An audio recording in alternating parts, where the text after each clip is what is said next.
If the Lord God is by my side, no other gods can pull me down. If the Lord God is by my side, no other gods can pull me down. Hey. If the Lord God is by my side, no other gods can pull me down.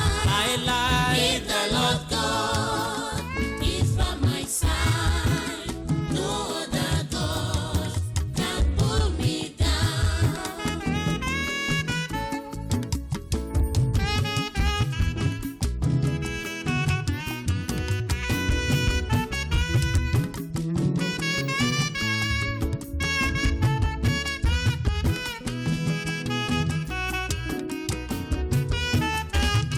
If the living God is by my side, no other gods can pull me down.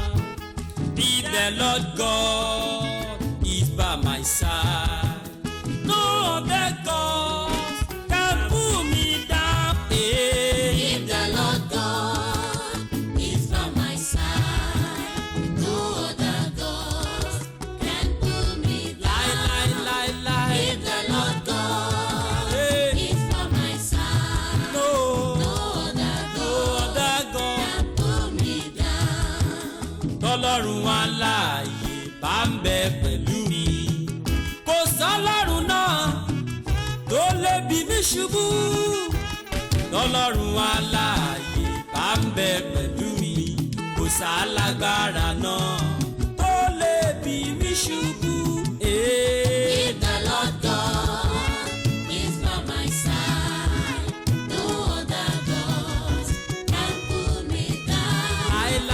If the Lord God is by my side, no other gods can pull me down.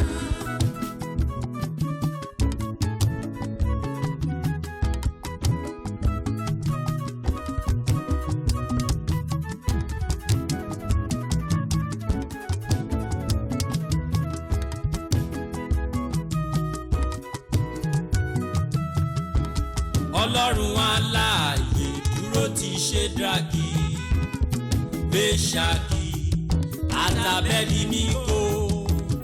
Ogun ènìyàn kò lè borí wọn. Bọ́lọ́run lókè bá ń bẹ lẹ́yìn mi, mo lógun ènìyàn kò lè borí mi. Ọlọ́run alààyè bá ń bẹ lẹ́yìn mi, kò sálágbára náà tó lè bí mi ṣubú láíláí. If the Lord God is by my side, no other gods can pull me down. If the Lord God is by my side, no other gods can pull me down. Mo ti dúró lé Kristi àpáta, ilẹ̀ mìíràn ìyanrìn ló jẹ́.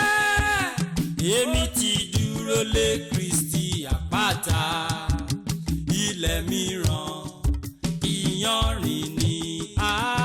Mo ti Dúró lé Kristi àpáta, ilẹ̀ mìíràn ìyanrìn ló jẹ́. Mo ti dúró lé Kristi àpáta, ilẹ̀ mìíràn ìyanrìn ni.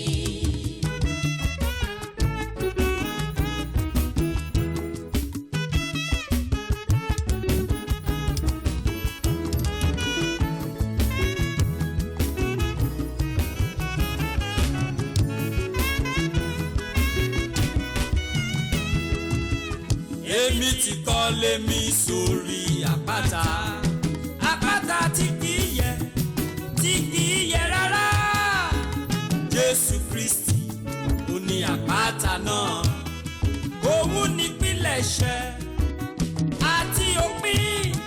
Ó ti wù kí ìjìnà ó le tó, àpáta yìí ò lè yẹ̀, kò lè yẹ̀ rárá. Mo ti dúró lé Kristi àpáta, Àpáta ayérayé. ilẹ̀ mìíràn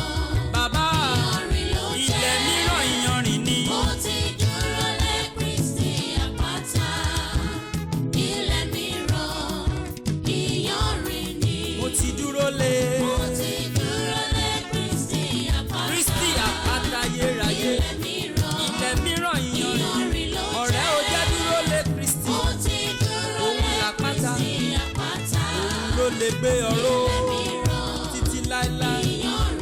Ọ̀rẹ́ gbẹ́kẹ̀lé o, Jésù àpáta. Ẹni bá gbẹ́kẹ̀lé ayé, á já sófo. Mọ́ Jésù Olúwa, òun làpáta, àpáta ayérayé.